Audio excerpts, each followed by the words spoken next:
ሰላም ጤናና ክብር በተገኛችሁበት ቦታ ይሁን እያልን እንመኝላችኋለን። ውሏችሁ ቆንጆ የነካችሁት ብሩክ ይሁን እያልን የምንመኝላችሁ ቤተሰቦቻችን እነሆ የአሰብ ፕሬስ የዜና ሰዓት ደርሷል። አሰብ የኢትዮጵያ ነች የሚል አስተያየት እያስቀመጣችሁ የተመራረጡ መረጃዎቻችን ተቋዳሽ ሁኑ። ወደ መረጃው ገባን።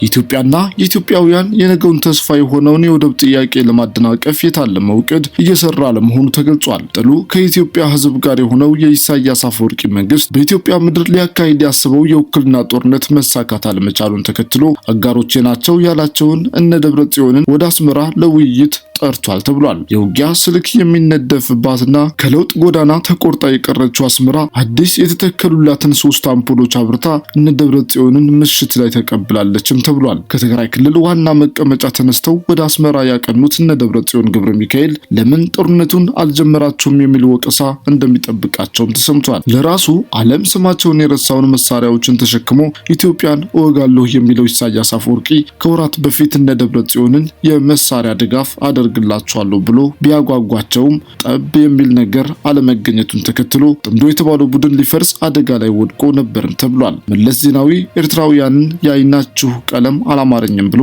አባሮብናልና መቀበል አለብን ሲል የነበረው ኢሳያስ አፈወርቂ ለትግራይ ሕዝብ ወዳጅ መስሎ ቢመጣም በበርካቶች ዘንድ ግን ተቀባይነት ሊያገኝ አልቻለም። ከመቀሌ ከተማ ተነስተው በዛ ላንበሳ በማድረግ ወደ አስመራ የገቡት እነ ደብረጽዮን ገብረ ሚካኤል በዛሬው ዕለት ይደረጋል ለተባለው ውይይት ተሰይመዋልም ተብሏል። በውይይታቸው የግብጽ ወኪል ይገኛል የተባለ ሲሆን የኢትዮጵያን መንግስት ለመዋጋት የሚያስፈልጋቸውን እገዛም ይጠይቃሉ ተብሏል። የራሱን ህዝብና ሀገር ለመውጋት የተሰለፈው የነ ደብረጽዮን ቡድን ካለበት የመሳሪያና የሰው ኃይል ችግር በተጨማሪ የመስማማትና የመነጋገር ችግርም ገጥሞታል ሲሉ የአሰብ ፕሬስ ምንጮች ገልጸዋል። በአማራ ክልል በኩል ብናጠቃ የፋኖ ኃይሎች ጋር ማዕከላዊ መንግስቱን ለመቆጣጠር እቅድ አውጥተው የነበሩት ቡድኖቹ በአፋር ክልል ሰፍሮ በሚገኘው የትግራይ ሰላም ሰራዊት ተመተው ተመልሰዋል። ይህ በእንዲህ እንዳለ የትግራይ ክልል ጊዜያዊ አስተዳደር የአፋር ክልል መንግስት ትናንት ምሽት ያወጣውን መግለጫ መሰረተ ቢስ ሲል ውድቅ አድርጎታል። ጊዜያዊ አስተዳደሩ የአፋር ክልል መግለጫን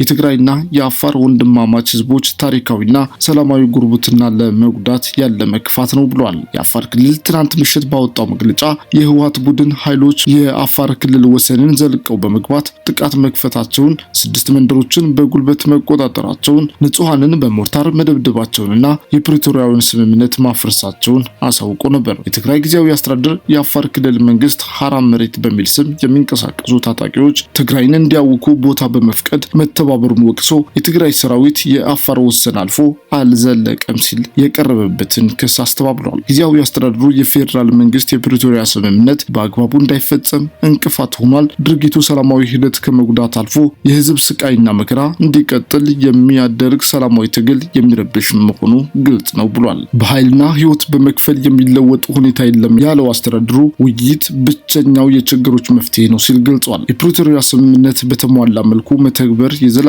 ደህንነትና ሰላም ዋስትና መሆኑን በጽኑ እናምናለን።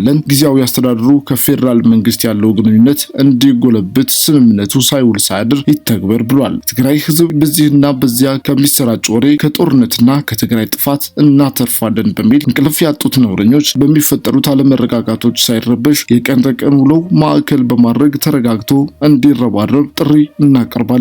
የዓለም አቀፍ ማህበረሰብም ከጎናችን ይሰለፍ ብሏል። ምንም እንኳን የትግራይ ጊዜያዊ አስተዳደር ወደ አፋር አልፌ አልዘለኩም ቢልም ህወሓት በከፈተው ጥቃት በሺዎች የሚቆጠሩ የአፋር ክልል ነዋሪዎች ተፈናቅለዋል ተብሏል።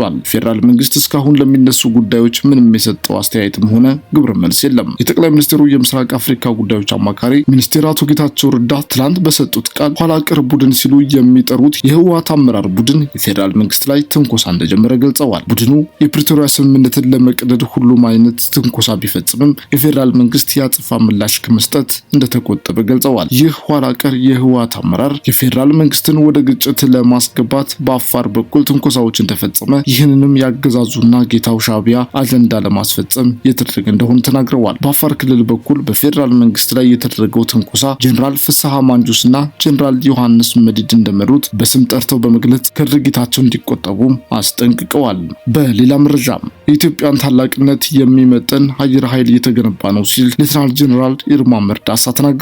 ዋና አዛዡ በዚህ ወቅት የኢትዮጵያ አየር ኃይል በየዘመናቱ የሀገርን ሉዓላዊነት በማስከበር ረገድ አኩሪ ገድል መፈጸሙን ገልጸዋል። አሁንም የኢትዮጵያን ታላቅነት የሚመጥን ተቋም እየተገነባ መሆኑን አስታውቀዋል። ዘንድሮ የኢትዮጵያ አየር ኃይል የነጻነትና የአንድነት ምልክት የሚል መሪ ሀሳብ የምስረታ በዓሉን በተለያዩ ዝግጅቶች እንደሚያከብር አንስተው የቢሾፍቱ ከተማና የአካባቢው ማህበረሰብ በዓሉን በጋራ ለማክበር በአንድነት መስራት ይጠበቅብናል ብሏል። የምስረታ ቀኑ ለሀገርና ለተቋም ብሎም ለቢሾፍቱ ከተማ እድገትና የገጽታ ግንባታ የጎላ ሚና ያለው በመሆኑ ከተማውን በማጽዳት በማስዋብና በማልማት እንዲሁም ፍጹም ሰላማዊ እንድትሆን ማድረግ የነዋሪዎች ኃላፊነት መሆኑን አስረድተዋል። ቀኑ በስፖርት ፌስቲቫል፣ በፓናል ውይይት፣ በአቪዬሽን ኤክስፖ በጉብኝትና በአየር ትርኢት እንደሚከበር ብርጋዴር ጄኔራል ብሩክ ሰይፉ መግለጻቸውን የመከላከያ ኦንላይን ሚዲያ ለፋና ዲጂታል ገልጿል።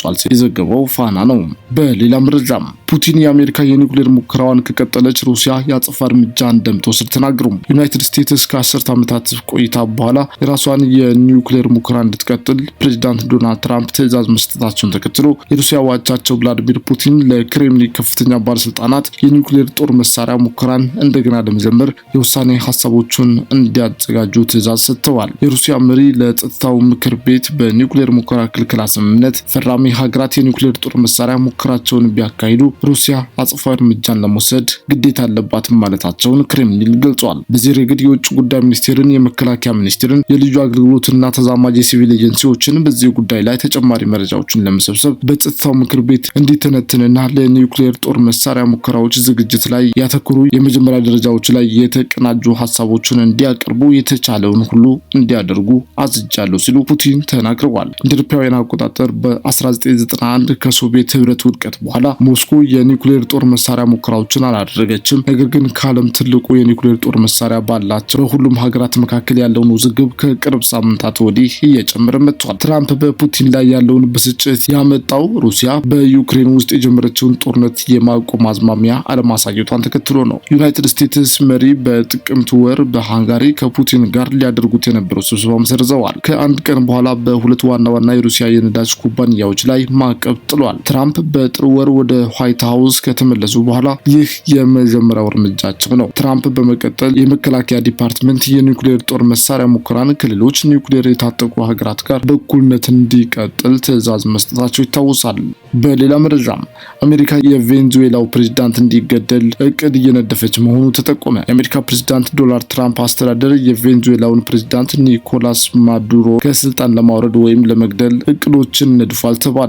በቅርቡ የአሜሪካ ጦር በካቢኔያችን ቀጠና መሽጎ የሚገኝ ሲሆን ዋነኛ ዓላማውም የቬንዙዌላን ፕሬዝዳንት ለመግደል መሆኑን የሚያመለክቱ መረጃዎች ወጥተዋል። ፕሬዝዳንት ትራምፕ ማዱሮን በህይወት ለመያዝ ከዛ ባለፈም ባሉበት እንዲገደሉ እቅድ ያቀዱበትን ምክንያትም አደንዛዥ እጾችን ወደ አሜሪካ ከሚያስገቡ አማጽያን ቡድን ጋር ቁርኝት ፈጥረዋል በሚል ክስ ነው። በዚህም ትራምፕ አቅደውታል ተብሎ ሾልኮ የወጣው መረጃ እንደሚያሳየው ከሆነ ማዱሮን የሚደግፉ ወታደራዊ ተቋማት ላይ የአየር ድብደባ መፈጸም እንዲሁም የቬንዙዌላ የነዳጅ ማውጫ ቦታዎችና መሰረተ ልማቶችን መቆጣጠር መሆኑን አርቲ ኒውስ እና ዘ ኒውዮርክ ታይምስ ዘግበዋል። ክቡራትና ክቡራን የአሰብ ፕሬስ ቤተሰቦች እስከ መጨረሻው ስላዳመጣችሁ እናመሰግናለን። ቻናላችንን ሰብስክራይብ በማድረግ ቀጣይ የሚለቀቁ መረጃዎችን በፍጥነት ማግኘት እንደምትችሉ እናሳስባለን። በሌላ መረጃ በሌላ ቪዲዮ ተመልሰን እስክንገናኝ በያላችሁበት መልካም ጊዜ ይሁን።